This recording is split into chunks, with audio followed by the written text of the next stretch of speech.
اور شام کو وہ جنگل میں جا اور روتا تھا کہ اللہ مجھے معاف فرمانا، میں کیا کر رہا ہوں، میری کیسی زندگی گزر رہی ہے، میں نے کتنا دھوکہ دے رکھا ہے۔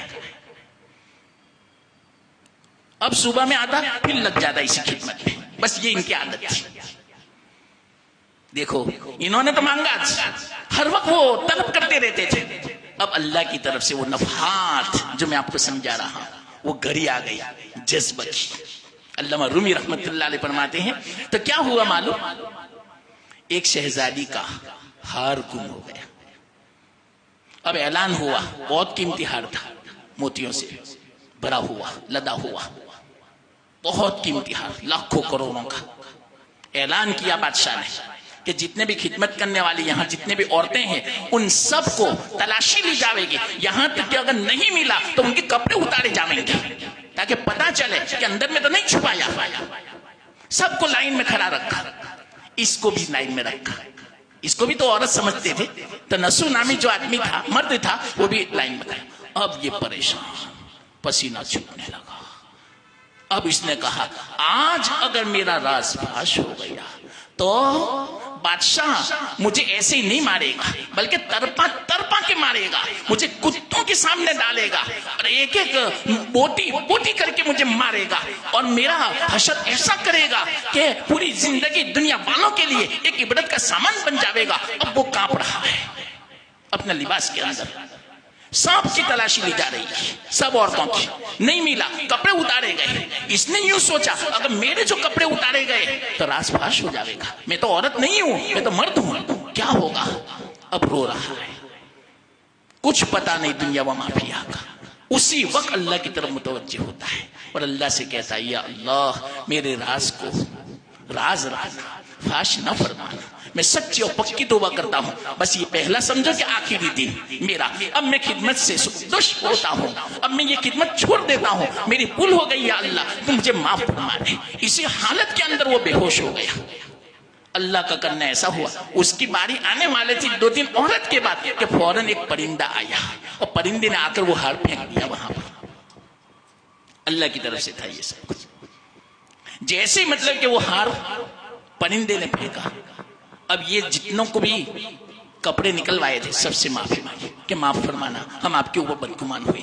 یہ جو بے ہوش تھا ان کے وہ پانی چھڑکا، ان کو روم میں لے گئے، کمرے میں لے گئے، جب ہوش میں آیا تو ان سے معافی مانگی کہ معاف فرمانا، ہار تو مل گیا، ہم نے آپ کو خامخواہ پریشان کیا کہ نہیں، بس اب میں آپ کی خدمت کا لائق نہیں رہا۔ آپ اس طرح گمان کرتے ہو، ہم خدمت کرتے ہیں اور ہمارے اوپر اس طرح بدگمانی کرتے ہو، اب میں خدمت کے لائق نہیں ہوں۔ انہوں نے اصل میں سچے پکی توبہ کر لی تھی۔ فرماتے ہیں بہت منت سماجت کی بیگموں نے، شہزادیوں نے، بادشاہ نے، لیکن 1 سے 2 نہیں ہوئے، 10 سے مس نہیں ہوئے۔ کیوں؟ علامہ رومی فرماتے ہیں اللہ نے ان کو جذب کر لیا تھا۔ اتنا فاسق فاجر آدمی، پوری زندگی انہوں نے فسق و فجور و گناہوں میں انہوں نے گزاری، لیکن اس کے باوجود اللہ تعالیٰ نے جب ان کو جذب کر لیا، اللہ نے اپنا ولی بنا دیا، اپنا مقرب بندہ بنا دیا۔ تو یہ ہے اصل میں، ایسے تو بہت سارے واقعات ہیں، بلکہ حدیث میں ایک واقعہ میں اشارہ کر دوں آپ کو۔ حضرت وحشی بن حرب کتنے خطرناک تھے۔ اللہ کے رسول صلی اللہ علیہ وسلم کے چچا حضرت حمزہ رضی اللہ تعالیٰ عنہ کو شہید کرنے والے وحشی ہیں۔ اللہ کے رسول صلی اللہ علیہ وسلم کو بہت تکلیف ہوئی تھی اور یوں فرمایا تھا میں اپنے چچا کے بدلے میں 70 کافروں کو میں قتل کروں گا، ایک کے بدلے میں۔ آپ اندازہ لگاؤ کتنا غم تھا اللہ کے رسول صلی اللہ علیہ وسلم کو اور کیسی محبت تھی اپنے چچا سے۔ حضرت حمزہ وحشی نے ان کو قتل کیا تھا، شہید کیا تھا، لیکن ایک وقت ایسا آتا ہے کہ اللہ تعالیٰ نے حضرت وحشی کو جذب کر لیا۔ ایسے کو جنہوں نے اللہ کے رسول کے چچا، محبوب چچا، اور اللہ کے رسول صلی اللہ علیہ وسلم اتنے ناراض، لیکن اس کے باوجود اللہ تعالیٰ نے ایک مثال بیان فرما دی، قائم فرما دی کہ اللہ تعالیٰ بے نیاز ہے، اللہ جس کو بھی چاہے قبول کر لے، جس کو بھی چاہے اپنا مقرب بنا لے۔ تو اللہ کی طرف سے اللہ کے رسول صلی اللہ علیہ وسلم کو حکم ہوا کہ وحشی کو بھی دعوت دو، اگرچہ انہوں نے آپ کے چچا کو قتل کیا لیکن ان کو بھی دعوت دو۔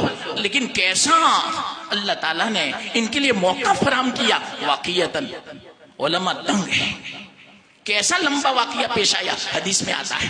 اللہ کے رسول صلی اللہ علیہ وسلم ان کو دعوت دی تو انہوں نے کیا کہا معلوم، میں کیسے اسلام قبول کر سکتا ہوں، اس لیے کہ میں نے تو بہت بڑے بڑے گناہ کیے ہیں۔ کلام مجید میں ہے والذین لا يدعون مع اللہ الہا آخر ولا يقتلون النفس التي حرم اللہ الا بالحق ولا يزنون۔ یہ تین بڑے گناہوں کو اللہ نے بیان فرمایا، یہ تینوں بڑے بڑے گناہ میں نے کیے ہیں، کہ شرک بھی کیا ہے، زنا بھی کیا ہے میں نے، اور اسی طرح میں نے قتل بھی کیا ہے، تو اللہ مجھے کیسے بخشے گا؟ یہ جواب لکھا حضرت وحشی نے اللہ کے رسول صلی اللہ علیہ وسلم کو، تو اللہ کی طرف سے وحی نازل ہوئی، ان کے لیے وحی آ رہی ہے، حضرت وحشی کے لیے۔ اللہ نے فرمایا کوئی حرج کی بات نہیں، چاہے کتنے ہی بڑے آپ نے گناہ کیے ہیں توبہ کر لو، الا من تاب وآمن وعمل عملا صالحا، مگر وہ جنہوں نے توبہ کی اور نیک عمل کیا اللہ اس کو معاف فرما دے گا۔ یہ آیت لکھ کے بھیجی۔ حضرت وحشی نے کیا کہا معلوم؟ کہ یہاں تو شرط کتنی کڑی شرط ہے، کتنی سخت ہے کہ توبہ کرے اور توبہ کے بعد عمل صالح کرے۔ معلوم نہیں مجھ سے عمل صالح ہوگا یا نہیں۔ اللہ تعالیٰ نے مغفرت کو معلق رکھا ہے، کس بات پر موقوف رکھا ہے؟ کہ میں توبہ کروں عمل صالح کروں۔ میں گارنٹی نہیں دے سکتا کہ میں عمل صالح کر سکتا ہوں، اس لیے میں ابھی بھی انشرا نہیں ہے، ابھی بھی میں اسلام میں داخل نہیں ہوتا۔ یہ اس سامنے چل کر اس طرح کہتے ہیں، تو یہ جواب لے کر آئے اللہ کے رسول صلی اللہ علیہ وسلم کی خدمت۔ اللہ تعالیٰ نے ایک آیت نازل فرمائی ان کے لیے خاص، لیکن یہ عام ہو چکی اب تو۔ اللہ تعالیٰ نے فرمایا بالکل کوئی حرج کی بات نہیں، یہ سارے گناہوں کو چھوڑو، قتل کو بھی چھوڑو، شرک کو بھی چھوڑو، زنا کو بھی چھوڑو۔ ان اللہ لا یغفر ان یشرک بہ ویغفر ما دون ذلک لمن یشاء۔ اللہ شرک کے علاوہ سارے گناہوں کو معاف فرما دے گا، لیکن کیا فرمایا آخر میں معلوم؟ وَيَغْفِرُ لِمَن يَشَاءُ، جس کے لیے چاہے گا، ہر ایک کے لیے نہیں۔ تو حضرت وحشی کو یہ آیت لے کر بھیجا کہ اللہ نے آپ کے لیے آیت نازل فرمائی۔ حضرت وحشی نے دیکھا کہ وہ اللہ تو فرماتے ہیں وَيَغْفِرُ لِمَن يَشَاءُ، مجھے پتا نہیں کہ میرے بارے میں اللہ کی مشیت کیا ہے۔ دیکھو نخرے اس کو بولتے ہیں، ناز نخرے کر رہے ہیں وحشی، ان کا کیا عمل تھا لیکن اللہ نے جذب کیا تھا، یہ میں آپ کو سمجھا رہا ہوں۔ حضرت وحشی کو اپنی طرف کھینچ لیا تھا، نخرے کر رہے ہیں، اعتراض پر اعتراض کر رہے ہیں، ماننے کے لیے تیار نہیں، تسلیم نہیں کر رہے ہیں، لیکن اللہ تعالیٰ نے ان کو جذب کر لیا تھا۔ اس بنا پر انہوں نے منع کیا کہ مجھے پتا نہیں کہ میں یشا میں اللہ کی مشیت کیا ہے میرے بارے میں، اس لیے ابھی بھی میں قبول نہیں کرتا۔ تو واپس آئے تو اللہ تعالیٰ نے چوتھی آیت نازل فرمائی ان کے لیے، لیکن سب کے لیے ہو گئی پھر بعد میں۔ کون سی آیت؟ کل محمد کہہ دو یا عبادی الذین اسرفوا علی انفسہم لا تقنطوا من رحمت اللہ ان اللہ یغفر الذنوب جميعا۔ اب میں یشا کی بھی قید نہیں، اللہ کی رحمت سے نا امید نہ ہو، اللہ سارے گناہوں کو معاف فرما دے گا۔ یہ آیت لے کر گئے، بیچ میں جو قاصد صحابی تھے حضرت وحشی نے پڑھا، ہاں یہ آیت ہے، اس سے مجھے امید ہے۔ اب آئے اللہ کے رسول صلی اللہ علیہ وسلم کی خدمت میں اور اسلام میں داخل ہوئے۔ اندازہ لگاؤ کیسی آپس میں تبادلہ خیالات ہو رہا تھا۔ جلدی سے اسلام بھی کیوں؟ اللہ نے جذب کر لیا تھا ان کو، حضرت وحشی کو۔ تو سارے نخرے ان کے اللہ تعالیٰ نے، اللہ کے رسول صلی اللہ علیہ وسلم نے گوارا کر لیا۔ تو اللہ جب جذب کرتا ہے پھر بعد میں کوئی بیچ میں رکاوٹ نہیں بن سکتا۔ تو یہ میں نے ایک طریقہ ابھی دن میں بتایا کہ اللہ، جو میں نے علامہ ابن عربی کا قول نقل کیا تھا کہ ایک تو کیا ایمان اور عمل جو ہے نا اس کا تعلق قلب سے ہے، لیکن قلب کا تعلق اللہ سے ہو جاوے۔ تو اللہ سے کیسے ہوگا؟ ایک تو یہ طریقہ بتایا کہ اللہ خود ہمیں اپنا مقرب بنا لے، اللہ خود ہمیں جذب کر لے۔ ایک تو یہ طریقہ جس کی میں نے چند مثالیں بیان کی، ہزاروں مثالیں ہیں۔ دوسرا طریقہ ہم خود کوشش کریں، پھر اللہ اپنے کو جذب کر لے گا۔ یہ ہے مجاہدہ۔ اب یہ کہاں ملے گا؟ یاد رکھنا، مجاہدہ اللہ والوں کی صحبت میں، اللہ والوں کی نگرانی میں، ان کی صحبت میں اللہ تعالیٰ کی رحمتیں نازل ہوتی ہے۔ یہ تو حدیث سے پتہ چلتا ہے کہ اللہ والے ایسے ہیں کہ واقعیت ان کے پاس کوئی بیٹھتا ہے، ان کی صحبت اختیار کرتا ہے تو اللہ تعالیٰ ان کو بھی نواز لیتا ہے۔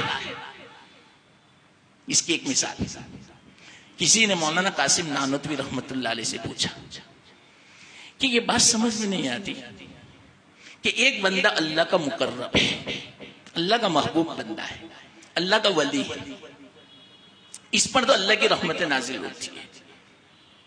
اور اوپر سے یہ جو آتا ہے، جو ان لوگوں کی صحبت اختیار کرتا ہے کوئی بندہ اللہ والوں کی، تو ان پر جو رحمت نازل ہوتی ہے وہ ان کی صحبت اختیار کرنے والوں کو بھی وہ رحمت میسر ہوتی ہے. یہ بات سمجھ میں نہیں آتی. حالانکہ وہ تو فاسق فاجر ہے، وہ تو گنہگار ہے، بلکہ بعض مرتبہ وہ کافر ہوتا ہے، نافرمان ہوتا ہے، تو اس پر اللہ کی رحمت کیسے ہوگی؟ وہ تھے مولانا قاسم نانوتوی رحمت اللہ علیہ. واقعتاً انہوں نے جواب کا حق ادا کر دیا. وہ ایک دم سے جواب نہیں دیتے تھے، ذرا آہستہ سے جواب دیتے تھے. اطمینان جب ہو جاوے، سامنے والا یہ سمجھتا کہ معلوم نہیں حضرت کو میرے سوال کا پتہ بھی ہے یا نہیں، یا بھول گئے. نہیں، یاد ہوتا تھا، یاد رہتا تھا، لیکن اس کے باوجود اطمینان سے جواب دیتے تھے تاکہ دل نشین ہو جاوے.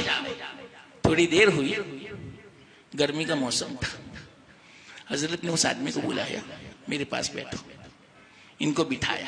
وہ اپنے آپ کو گنہگار سمجھتے تھے اور دوسرے بھی ایسے حضرت تھے. تو حضرت کو گرمی کی بنا پر کوئی پنکھا جل رہا تھا. تھوڑی دیر کے بعد حضرت نے خود سوال کیا اس آدمی سے، آپ کو ہوا لگ رہی ہے؟ دیکھیں ہاں. یہ آدمی آپ کو ہوا دے رہا ہے کہ پنکھا میرے لیے جل رہا ہے؟ ٹھیک ہے، نہیں حضرت، پنکھا تو آپ کے لیے، آپ کی خدمت کر رہا ہے، لیکن آپ کے طوفیل میں ہمیں بھی ہوا مل رہی ہے. ورنہ آپ نہ ہوئے تو کوئی پنکھا نہ جھیلے، کوئی ہوا نہ دے ہمیں، تو آپ کے طوفیل میں ہوا مل رہی. بس ہو گیا آپ کا جواب. تو جو اللہ والوں کی صحبت میں بیٹھتا ہے، تو جو رحمتیں اللہ تعالیٰ کی اللہ والوں پر نازل ہوتی ہے، تو آس پاس میں جو بیٹھنے والے ہوتے ہیں ان پر بھی اس رحمت کا اثر ہوتا ہے. تو اللہ والوں کی صحبت میں جب کوئی آدمی بیٹھتا ہے تو پھر بعد میں اللہ اس کو اپنی طرف کھینچ لیتا ہے. یہ تو حدیث سے بھی ہے اور قرآن میں بھی ہے. کلام مجید میں اللہ فرماتے یا ایھا الذین آمنوا اتقوا اللہ وکونوا مع الصادقین، سچوں کے ساتھ رہو. تو ان کی جو صحبت ہے، ان کی صحبت کی بنا پر اللہ کا قرب حاصل ہوگا.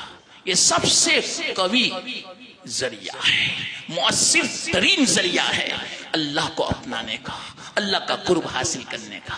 لیکن ایک بات میں مختصر کہہ دوں، الارم بچ گیا ورنہ اس کو میں تفصیل سے سمجھاتا.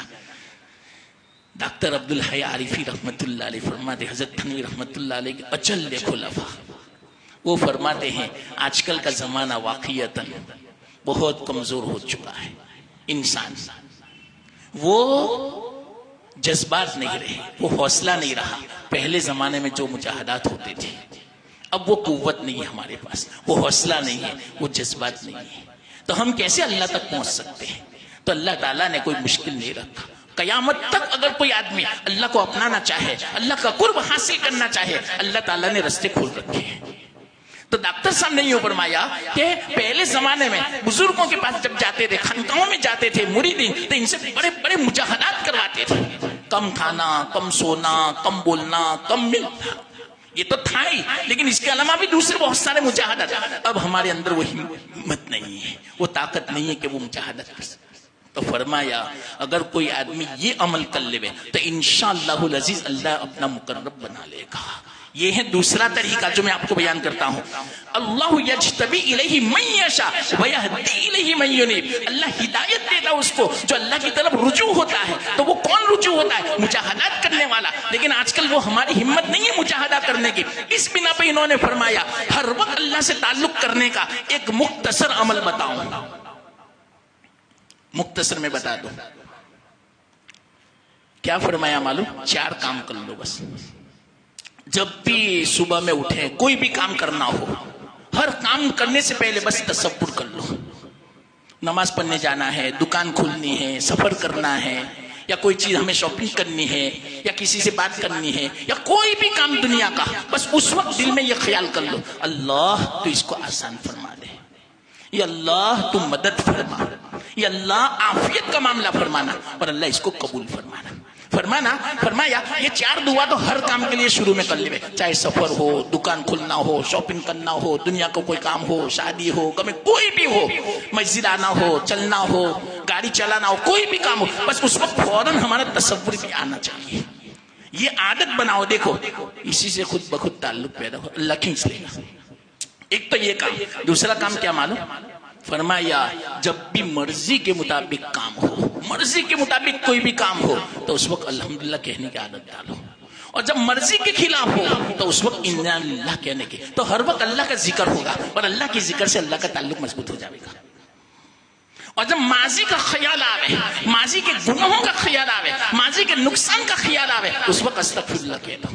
تو دن میں کتنی مرتبہ ہوگا، اور آئندہ کے خطرات ہو کہ معلوم نہیں کیا ہوگا، مجھے نقصان تو نہیں ہوگا، ایکسیڈنٹ تو نہیں ہوگا، مجھے کوئی دھوکہ تو نہیں دے گا، میرے ساتھ کوئی ایسا ایزا کا معاملہ تو نہیں کرے گا، کوئی ظلم کا، کتنی چیزیں ہیں، کوئی گورنمنٹ کی طرف سے میرے خلاف کوئی بات نہ آ جاوے، دوستوں کی طرف سے ایسے بہت سارے خطرات ہیں، میرے بچے کو کچھ نہ ہو جاوے، میرے دھندے کو کچھ نہ ہو جاوے، کوئی منڈی نہ ہو جاوے، چوری نہ ہو جائے، کتنے خطرات، خیالات آتے رہتے ہیں۔ تو اس کے لیے اعوذ باللہ پڑھتے رہو، اللہم انی اعوذ بک، یا اللہ میں تیری پناہ چاہتا ہوں، من الفتن ما ظہر منہا وما بطن، اور اسی طرح اعوذ باللہ، استعیذ باللہ، یا اعوذ بکلمات اللہ التامات من شر ما خلق، بس تعوذ پڑھتے رہو۔ تو دن میں کتنی مرتبہ ہوگا، ایسے خیالات آتے رہتے ہیں۔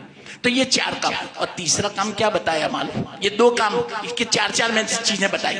تیسرا کام یہ بتایا کہ شریعت کے جو فرائض ہیں بڑے بڑے، شریعت کے جو واجبات ہیں، اس کا علم حاصل کر لو اور گناہوں سے بچو، بڑے بڑے جو گناہ ہیں بس اس سے بچتے رہو، یہ 3 کام۔ چوتھا کام، کوئی مسنون جو ذکر ہے اس کی پابندی کر لو، اور میں کہتا ہوں مسنون ذکر میں سب سے عمدہ، سب سے اچھا بہترین اگر کوئی ذکر ہے تو واقعتاً تیسرا کلمہ درود شریف اور استغفار، اس کی عادت بنا لو، انشاءاللہ یہ 4 کوئی کام کرے گا، وَيَهْدِي إِلَيْهِ مَن يُنِيبُ، اللہ تعالیٰ اپنا مقرب بنا لے گا۔ زبردست یہ عمل بتایا، کوئی مجاہدہ کرنے کی بھی ضرورت نہیں ہے۔ اگر صحبت نہیں ملی اللہ والوں کی تو صحبت کا جو اثر ہے اللہ تعالیٰ نے ان 4 کاموں کے اندر رکھا ہے۔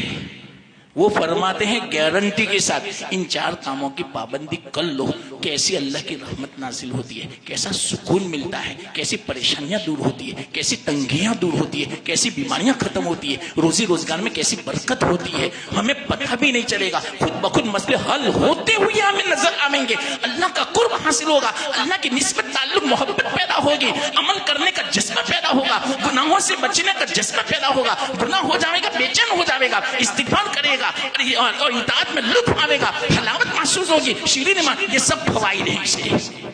کتنا مختصر میں نے آپ کو 1-2 منٹ میں کہہ دیا، اس پر عمل کریں گے تو دوسرا جو طریقہ ہے وہ یہدی الیہ من یونیب، اللہ اس کو بھی اپنی طرف کھینچ لے گا۔ ایک تو کیا، اللہ بغیر اس کے کھینچ لے، یہ تو سب سے اونچا مرتبہ ہے، اور دوسرا کیا، ہم خود کوشش کریں تو پھر اللہ تعالیٰ اپنا بنا لے گا۔ یہ چوتھا معنی میں نے آپ کو بیان کیا علامہ ابن عربی کا۔ تو ہمارا دل کا تعلق اللہ سے جڑ جاوے، اس کی دعا ہے۔ اب اللہ سے کیسے جڑے گا، یا تو اللہ کھینچ لے یا تو ہم کوشش کریں۔ یہ 2 چیزیں میں نے آپ کو بیان کی پورے مجلس کے اندر۔ اللہ مجھے آپ کو عمل کی توفیق عطا فرماوے اور قبول فرماوے۔ وآخر دعوانا الحمدللہ۔